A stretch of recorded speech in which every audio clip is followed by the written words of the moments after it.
I'm Janice Hostegger. After 3 decades in the marketing business and many years of being an entrepreneur, I've learned a thing or two about marketing. Join me as we talk about marketing, small business, and life in between. Welcome to My Weekly Marketing.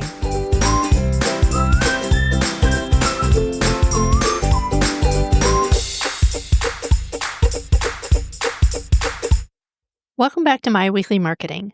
I'm Janice Hostegger, and although we talk a lot about marketing on this podcast, we also talk about stuff that drives our business forward. And to be honest, sometimes it's not another marketing strategy that we need. It's a little more encouragement, or maybe a little more truth, or maybe a little mindset boost. So today I'm joined by Genevieve Skory, a resilience coach who specializes in helping entrepreneurs like us navigate the emotional highs and lows of building a business. Because let's face it, if you've been in business for even a little while, you've probably reached a day or two where you've just felt overwhelmed and defeated, right? You're not alone. So if you've ever felt stuck or stalled or just plain exhausted trying to build momentum in your business, this episode is for you. So here's my talk with Genevieve. Hey, Genevieve, welcome to My Weekly Marketing. Hey, thanks for having me. So today we're talking about resilience. So why do you think resilience is such a critical skill for entrepreneurs? Oh, because I will tell you. Well, can I tell a story first? I'll tell you Please. why. Because it's grounded in my own experience, and that is that So I never really thought I would be an entrepreneur. Honestly, I kind of stumbled into it based on a passion I had, and what I very quickly figured out was that passion was not enough to sustain the learning curve required Oh, to, true. as a marketing expert, right? Your passion only gets you like so far. And once you get to like your first big obstacle, you have to make a mental, spiritual, and like intellectual decision to either figure it out or turn back around. And Oh, yeah. yeah, and I actually remember thinking, but everybody needs what I have. Everybody needs it. I know for sure everybody needs it. And I will tell you with and I can go back to like a sales job that I had working for a health club where we were catering to overweight people. So it was like the people that were coming into the gym really needed what we had, right? But the first minute you hit an obstacle where it's like, whether it's an objection, whether it's, I've been on social media, nobody seems to be paying attention, or it's been weeks since I had a sale, or this is the other one, my friends and family didn't quote unquote support me, which I'm kind of like, well, they weren't really your ideal client to begin with. So, there's that. Mm-hmm. But nobody tells you there's a learning curve, not only when you start, but with every new stage of your business. And so if you don't have a resilient plan, like you don't have a resilience map that you can go back to and go, I was told this would happen. I'm going to go back. I'm going to stay the course. I'm going to figure things out. You're super likely to think this isn't for you. And I'll tell you, Janice, I just passionately feel like there's so many people out there with honestly really good ideas that they need to like birth that thing. So I just 100% thought, you know what needs to happen is people need to be told in advance. You're going to hit obstacles at every stage of your business. And if you don't have a plan for how to navigate that emotionally, you're going to quit way too soon. You're just going to quit way too soon. So, This is so 100% true. I always say that entrepreneurship is more of a head game yes. than a skills game.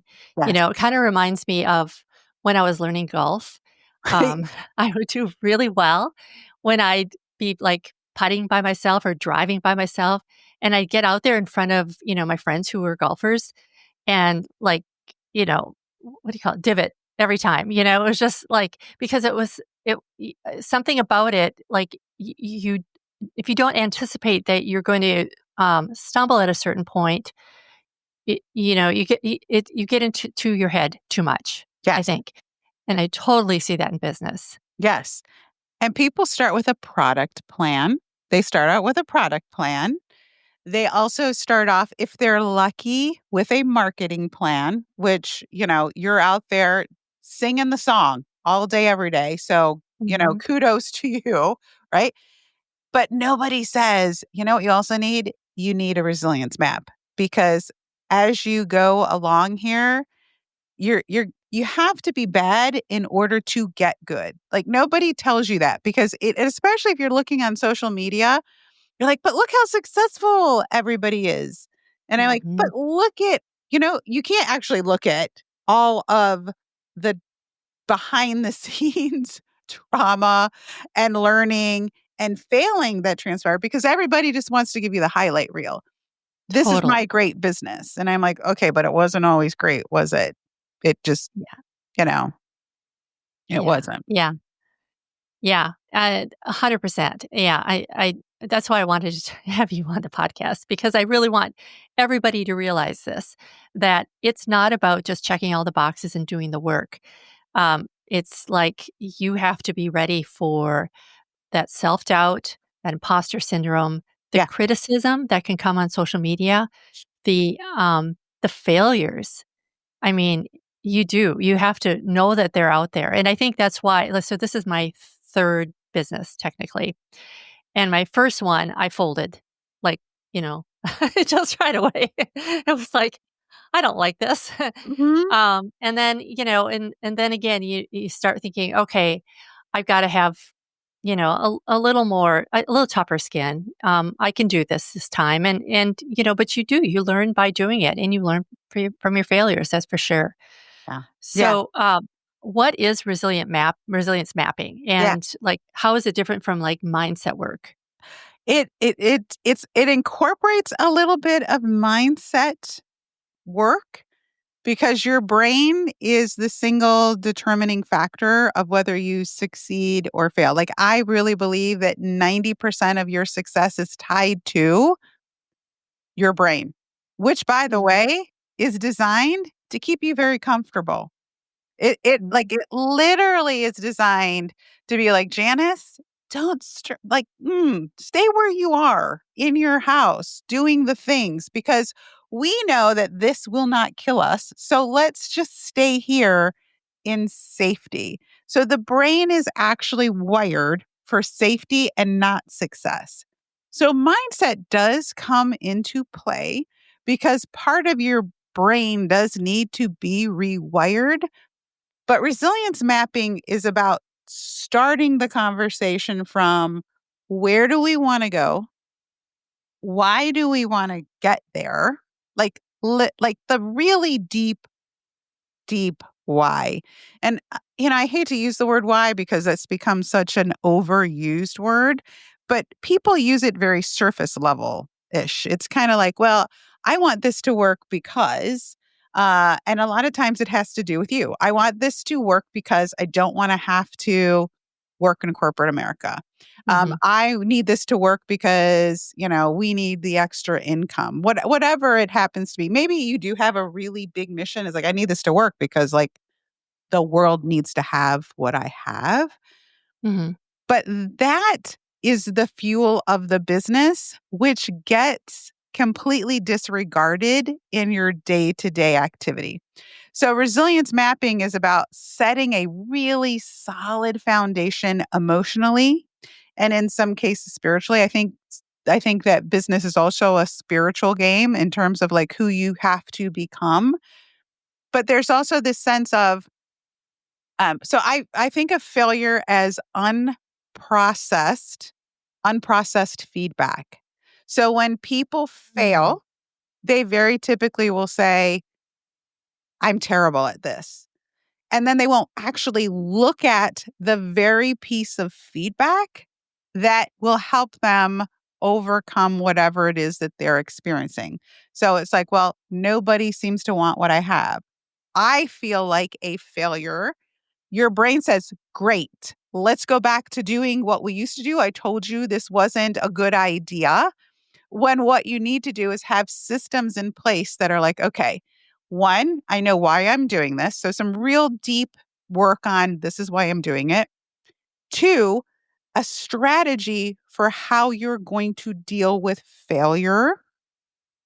And also, and because the other thing people don't do is they really don't process their failure. And when you don't process your failure, you don't get that required feedback that you need. So we create a system for processing failure on a daily basis, right? So, Oh, yeah, right. So, when you have a business, you look at numbers a lot if you're smart. If you're right. smart, you're looking at business the numbers a lot.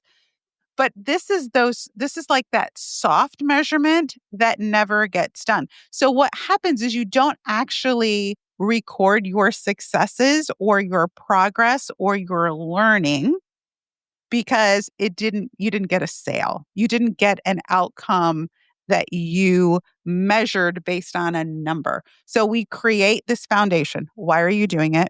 Two, we set an expectation of who do you need to become to get where you want to go. So you have to also be clear about that. A lot of times people will quit way too early and they'll say, well, I didn't hit my target. And when we look at it, Janice, they didn't actually have a target to begin with. Like it, Mhm. it's like you can't It's a miss a lot. target that you actually don't have. All you know is right now it doesn't feel good.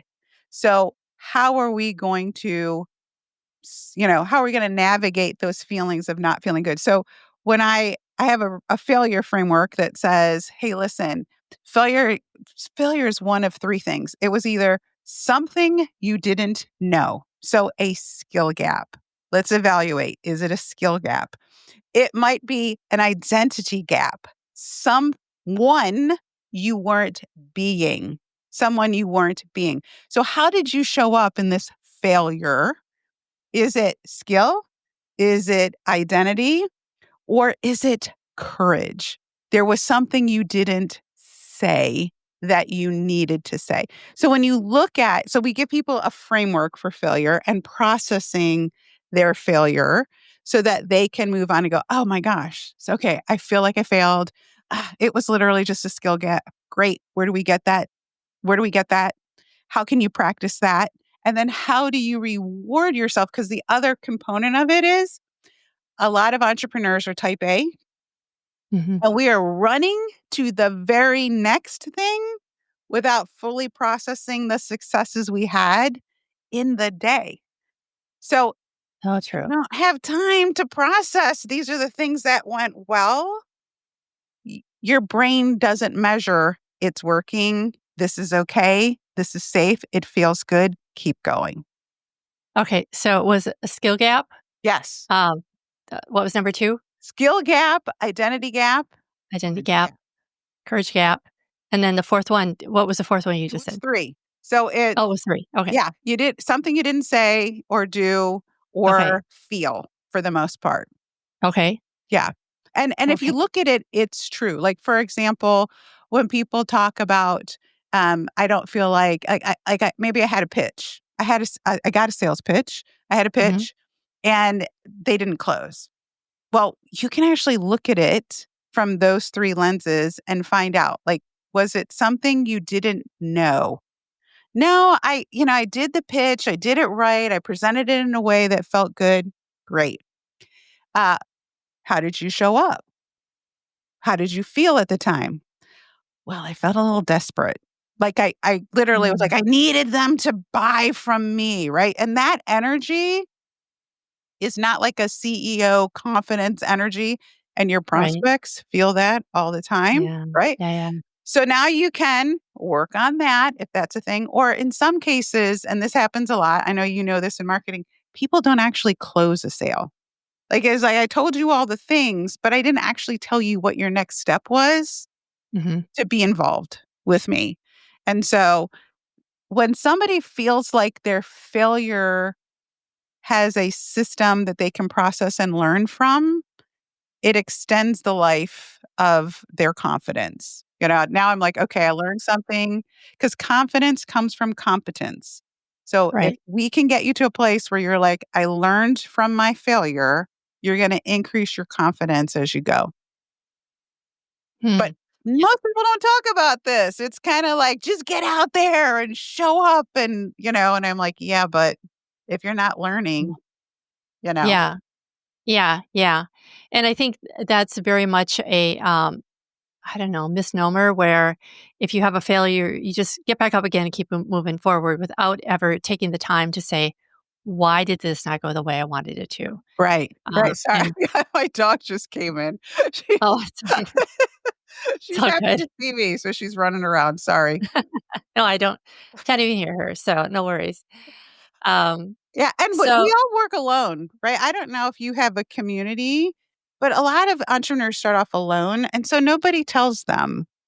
Nobody yeah. just tells them that's normal. Like, that's par for the course. So, Yeah, and one of the things that, I actually, reserved this URL called Business Buddies because I feel so strongly about this is that there's just if you don't have somebody that you can talk to or say, "I've just had a really bad day, I need a pep talk," or something, somebody to kind of bring you back up, it's easy to fall into that, like, you get into your own head, and I've done the most damage to my own life in my between my ears, yes. just talking myself out of things and kicking myself for things that I've done, wrong and which is that in itself is not helpful. Yeah. Just belittling yourself or criticizing yourself is not gonna help you, Yeah. that's gonna do so much damage, Yes. so I love that what you have is just, like, 3 things to look at, Yes. um, And if s you understand the framework, and I love the business buddies thing, so if you set that up, let me know. Because everybody does know, and it's like, okay, well, let's go through the framework. Like, let's process this together. And we need to normalize processing failure instead of avoiding failure. But as you mentioned, like, yeah, you have to have somebody to call because you're a marketing expert. And if I called you and went, gosh, I just posted this thing and it got absolutely no traction, and you looked at it and said, like, listen, rookie mistake. Everybody makes these mistakes. This is pretty normal. We can just tweak it a little bit, right? Mhm, That's mhm, going to give me just that. I just needed a little shot of energy, a little someone to tell me that's kind of par for the course, I I um uh, I very often liken it to going to the gym. And it's like if you go to the gym and you work out and you complain about being sore, but you talk to somebody who works out, right? They're going to tell you, "Pff, welcome to the club." And then you normalize being sore as part of what you need to do. right. Yeah, yeah. So you mentioned this, as being something that you do on a daily basis or on a regular basis. Like, what does that actually look like in a practical daily way? Do you, um, like, do you have like a set of habits that you go through? Or do you just wait till you have something that doesn't go well and then kind of walk yourself through it? Or how do you Yeah. do that? Yeah, that's a good question. It really is about creating a habit. So it's not a triage thing as much as it's creating a set of success habits, which starts with showing up in your day a particular way. Like, I don't know about you, but for a very long time, I would just sit down and start to work. And what I found was I was then subject to the ebbs and flows of whatever happened, whatever showed up in my inbox, what whatever my video count was, like, all of those things could very easily knock me off of my game, you know? Mhm. So it starts off with being very intentional because remember, failure is also one of the things is who you're being. So it's kinda like, okay, I'm gonna start with being that person who is successful. So let me take a minute. Let me frame my whole entire day through the lens of who I want to be. I want to lead and not chase. So let me remember I'm leading and not chasing. I'm trusting my systems. I feel good about them. And my job is just to lead my prospects through a journey of discovery and not chase them and not convince them. Just starting from there a lot of times makes people show up more authentically, which makes them more dynamic and creates more attraction, right? How they show up really matters. So it Hmm. starts there. It continues on with a midday check-in. So at what point in the day are you going to schedule in your reframe, your check-in? Because it's very easy to forget that this is what I'm intending to do. And then at the end of the day, and there could be another check-in in the afternoon, depending on how long your workday is.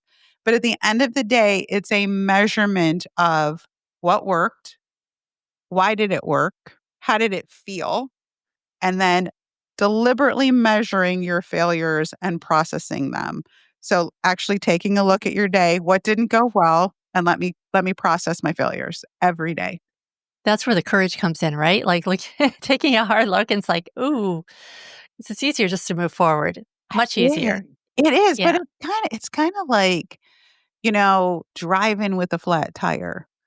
It's Mm. kind of like, well, I know the road is bumpy, but the car still drives. So let me just keep driving. It's like, listen, girl, just get out and change that tire. But nobody, you know what I mean? Like people don't learn that habit. Yeah, yeah. I love that you're talking about this. Nobody talks about this. I No. mean, I mean, it's just not something that people don't bring it up, like, on the entrepreneurship courses, nobody says, "Prepare yourself. It's gonna get ugly." I think it was, who was it? I can't remember now who said this, but entrepreneurship is like eating glass. And, I think I just can't remember exactly what it is now. I It don't is wanna though. It is. just yes, yeah. Yeah. Yeah, and I actually put that in the front of one of my courses because I really wanted them to be ready for that because you need to be ready for the hard days, the things that don't work, because especially in marketing, so much of it is testing. Yes. And we all want to go out there and put together an ad that brings in $1 million, but it's probably not going to happen, Yeah. without a few iterations. I mean, there is no shortcut. And And you we don't wanna measure, hear that. right? You Yes. measure your iterations. Like it's an active part of marketing to look at how things performed and to tweak and adjust. We need to do the same thing on a personal level. If your day is a commercial for your business, right? What things can you say worked well and what things need to be adjusted so that you can create a formula that you enjoy showing up for every single day? Mhm. Mhm, mhm. Yeah, love that.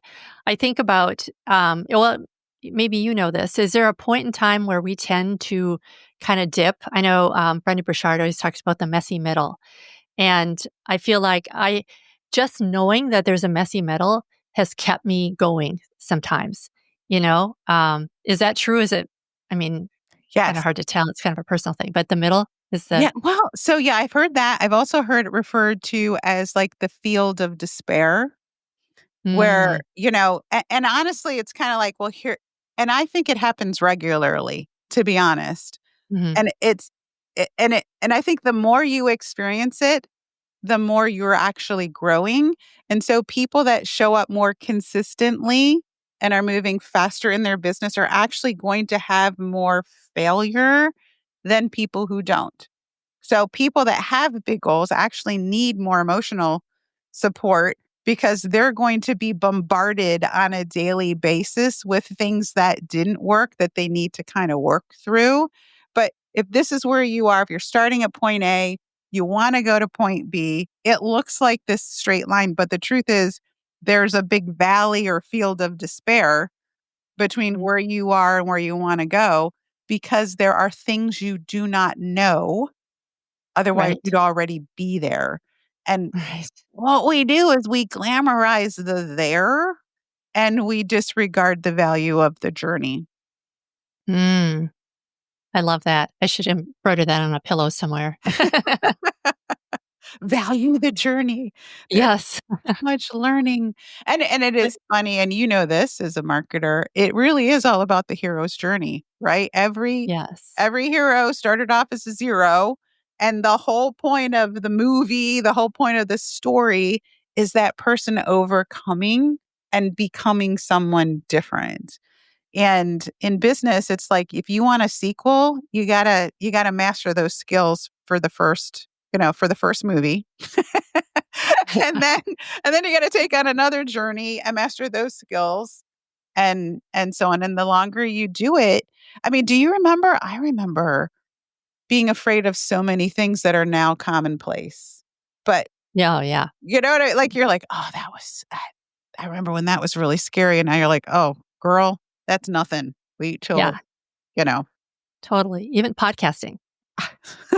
I mean, really, getting a camera and talking to somebody and putting it out there. I mean, that was terrifying to me at first, Yeah. but Seeing yeah, you're yourself, right. listening to yourself, judging Yep. yourself, all of those things. And if you're like me, you probably recorded at least 3 podcasts and didn't have the microphone on. Like I literally I I'm like, fail, fail again, fail again. Oh, success, you know? Yes, Success. yes. I redid my first episode, I think 4 times. It was like because I thought I remember I wrote it, I scripted it all out for word, and then realized the whole podcast was only like 3.5 minutes. So, I was like, "Okay, I probably should add a little more meat to this," but anyway. So, you mentioned the word goals, and somewhere on your website or somewhere I read that goals don't work. Did I, s- did I see that right? Okay, so tell me why that is. Why Yeah. does traditional goal setting not work? Because what people tend to do is they set goals in a very transactional way and they're very tactical. So the the brain is wired again to keep you safe and it's wired to make sure that you aren't doing anything outside of your comfort zone.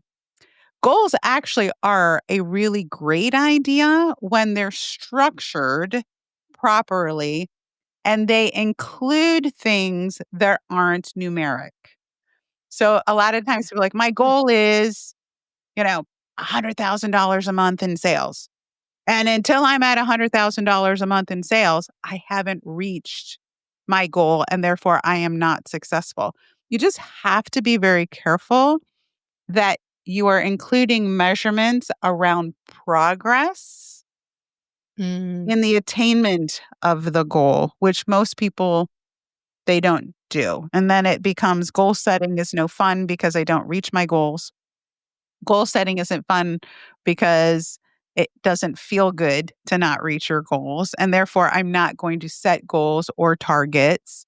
And if people aren't careful, they can weaponize their goals against themselves. mhm. And I the am very familiar with that one. Yeah. and the brain uses that as evidence that you should not continue, Mhm. right?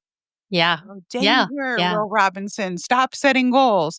And it's like, well, let's just reframe the way we set those goals. Let's make sure that there's progress markers in there and let's measure how things feel as well.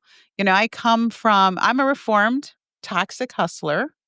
I I still go to the meetings because I had set up my business in a way that was not authentic with who I was. I wasn't taught to measure how things felt. I wasn't taught to trust my gut. I wasn't Mm, taught to enjoy the process. I tied my self worth to the attainment of a goal. And if I right, didn't hit yeah. that goal, then my self-worth, my confidence got shot. And so I did everything I could. I missed dinner with my families. I worked over vacations. And what happened was I created this toxicity in myself where I literally could never rest. I felt guilty resting. And so, there's just this whole it just leads down a really ugly path. So I'm a reformed hustler. I will, you know, I Girl, love we are cut from the same fabric. I can tell you that one for sure. Yeah, yeah.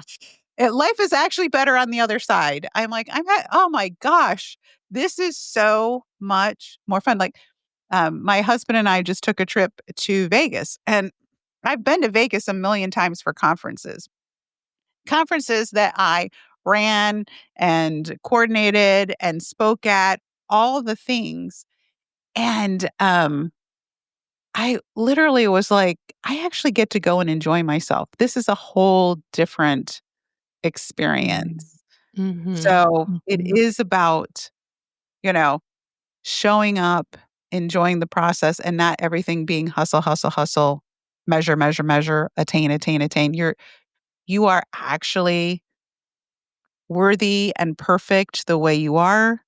And if your business makes you feel less than, like it crosses over into toxicity, which to me is a part of the resilience mapping. Is like, let's get back to, but remember the reason you're doing this is this. And let's make sure there's alignment, because a lot of resilience mapping has to do with alignment as well.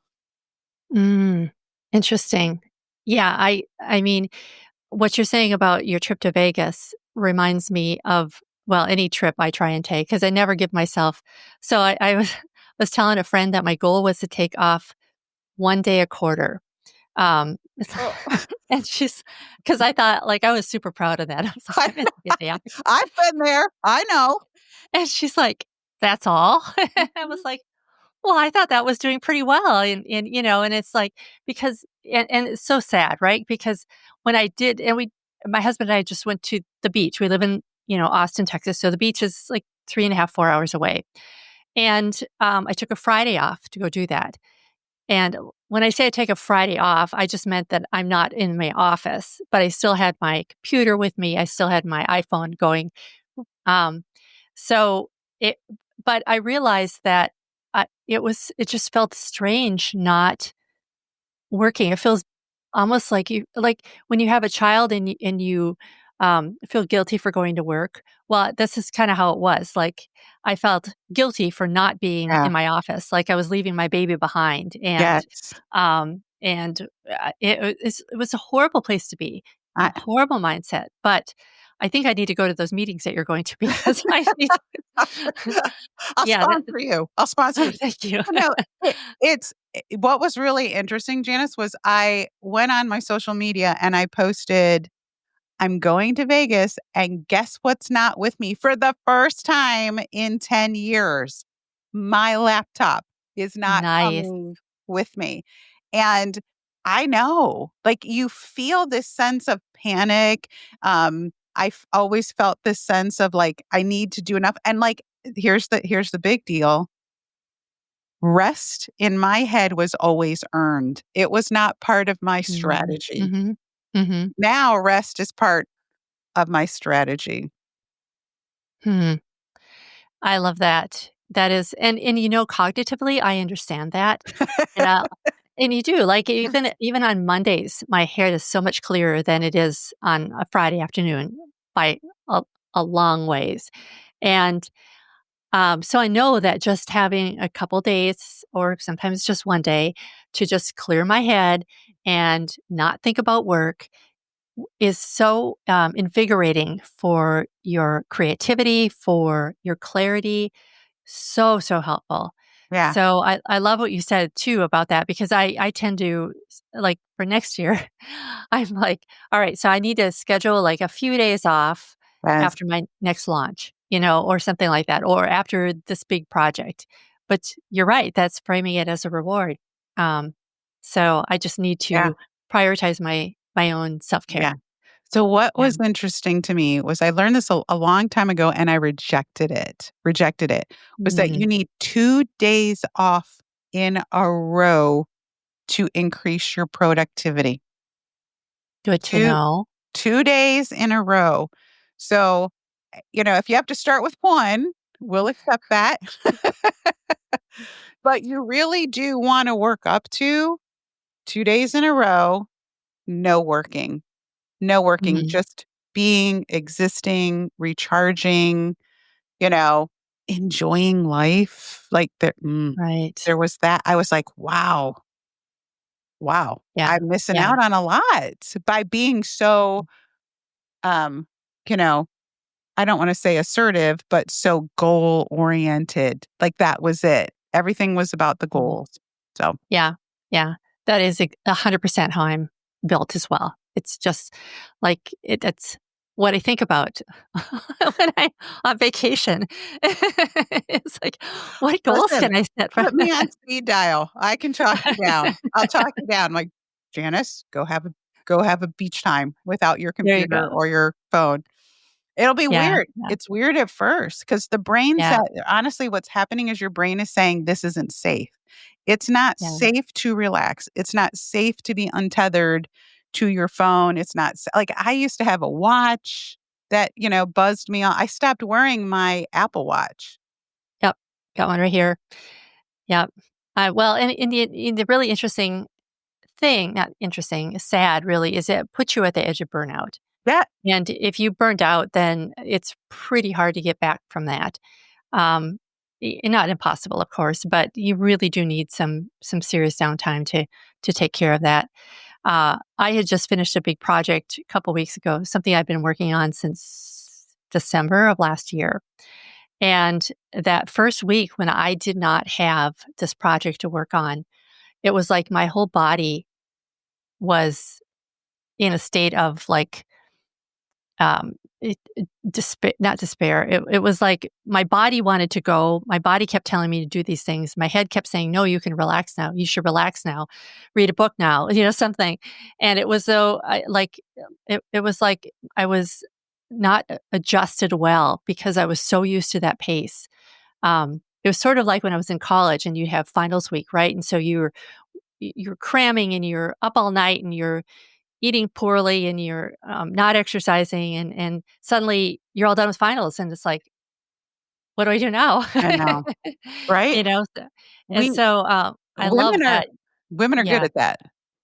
We're yeah, we're yeah. good at being and the reason that happens sorry to interrupt, but the reason that happens is because your brain releases chemicals in that, um, frenzied state that you actually become addicted to.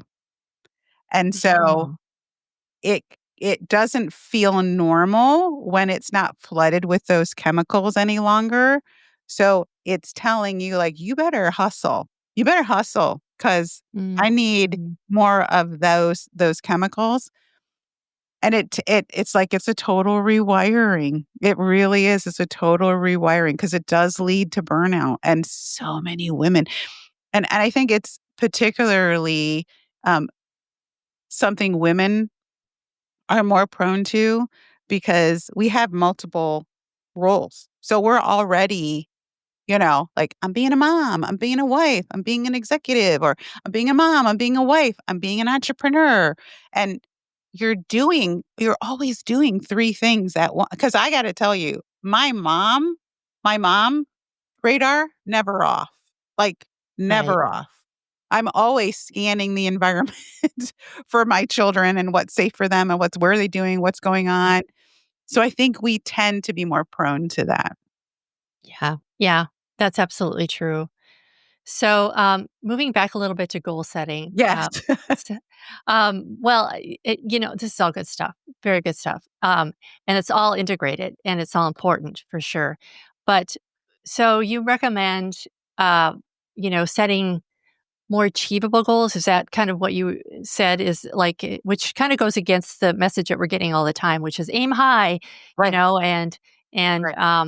but and especially relevant in marketing because we like to set goals in marketing. Mhm. Um, so how do you get to that place where you're saying, okay, well, I was hoping to make 10 grand this month, but do you just say, well, maybe I'll make seven or what? How do you get to that Yeah. point? Like, how do you Yep. And I wanna frame be it? clear, I think the way we set goals is very one-dimensional, and I think a good goal has more dimensions to it. So if it's, "I want to make $10,000 in the month," yeah, you gotta kinda look at, like, "Well, what was last month? And does it really make sense that I can get there, or am I already setting myself up for success?" But let's say that it's reasonable. Mhm. You also have to create progress goals around that particular goal. So for me, it would be, did I show up regularly from a leading position or am I chasing? Like it's the So if 90% of your goals is and I believe it is your psychology and your state, 10% of it are your skills and your tactics. How do you measure who you're showing up as? So did I reset at the end of every night? You can measure that actually. It's something you can choose to do. I sat down every night and did a debrief with myself of my day. Great. Mm-hmm. I showed up every morning with intention. Great. I made X amount of sales calls if that's part of the equation. So what is required to get to that 10,000, and are those things also being measured? Those are part of the dimension because maybe you didn't hit that number, but you can now see a better path to that number because you're emphasizing the progress and you're emphasizing the learning and your focus just shifts a little. And that long term will actually help you get to that $10,000 a month, opposed to just it's $10,000, sink or swim. Mm, so good. Makes me want to put a sticker chart on my journal or something to just kind of like keep track of it because for me, I don't know why. It's really motivating to just be able to track something. I guess it's that goal setter in me, right? 100. Well, and I Yeah. am actually working on a journal, a confidence journal that starts off with these things that someone can measure every day and actually work through the habit of, like, instead of just running, feeling, stopping, breathing, and creating success in a sustainable and healthy way. Hmm. Okay. Well, if somebody's listening today and they realize that they need to rebuild their like internal monologue, where should they start? They should start with, why does this like, what feeling am I trying to achieve by hitting a particular goal? So, and I also, I'm going to say this, I think a lot of what we learn is from men in business. And I think that men are wired very differently than women. And I think what's happened is there's just been a bit of a lag for us women where we're like, okay, that worked for like a little bit. Like that, but now I'm ready for impact. Like, if you actually surveyed most women, if you said you can make a lot of money or you can make decent money and create an impact, which of those two things would you want? Most women would say, I would like to make decent money and create an impact. I want to have 100%. time with my family. I want to have time with my friends. I want to create an impact. There's a feeling associated with success that isn't typically measured by a number. And Mhm. men are just driven and wired differently. They can do one thing only, focus on that one thing, and they can do it to the exclusion of everything else, which is good and bad. But women, we're multidimensional. So somebody, and in particular, my audience is women. Um, I would tell them, let's start at the very beginning. Why does this need to succeed for you? What is the feeling of success? So for me, for example, I value security. Like, success to me is security, as in, I don't have to worry about, can we pay our bills? I don't have to worry about, is there going to be food in the fridge? Like, I'm looking for security, which, by the way, isn't actually a great goal because business is anything but security, It's for true. just Especially entrepreneurship. to Yeah. be Yeah. clear, right? But So true. really, what I enjoy is this feeling of impact. Like, for me, it is impact. I want to know that I'm helping other women who, like me, needed something different for their lives. And so I think about, like, I had this happen yesterday. I was just sitting around and I was like, oh, because I mean, I'd be lying if I said we don't all have days where we're like, you know what? I think it's time to get a job. Like, we all have days where we're like, I don't know, is this going to work out? And I got an email from someone who said, I was listening to your podcast and I have to tell you, I was crying because you accurately summed up what I'm experiencing. And I just want to thank you. And this was a woman, a young woman, 4 kids, husband who is, not healthy, and she Mhm. needs her business to work. So that drives me. I'm like, I don't even care if I make money today. That's why I work. That's why I Yeah. show up. So you've got to get really clear. I would tell people, get to a point where you are very, very clear that even if you didn't make a sale, what would make you happy today? And I would tell Mhm. everybody that needs to be your driving reason to wake up every day with authenticity and to continue going. So that would be where I would tell people to start. And if you poll most people, Janice, they don't know. It's Yeah. they really don't know. And I think that puts people at risk because it's like that's your lifeline. That's your fuel. That's the baseline. That's your energy. Mhm. So good. Oh my gosh. Well, I could talk to you for another hour, but where can our listeners connect with you? Or if you have, do you have any resources that could go deeper into I resilience mapping? I do.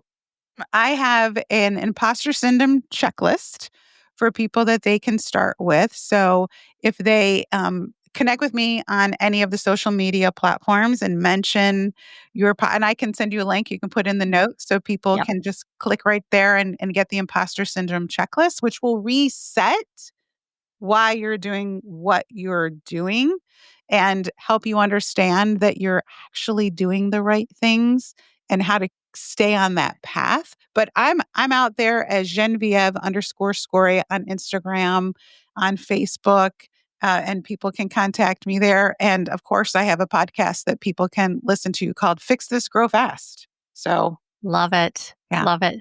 Thank you so much. I will put all the links to everything we talked about today in the show notes. So thank you for put them having all me. there. So thank Yeah. you.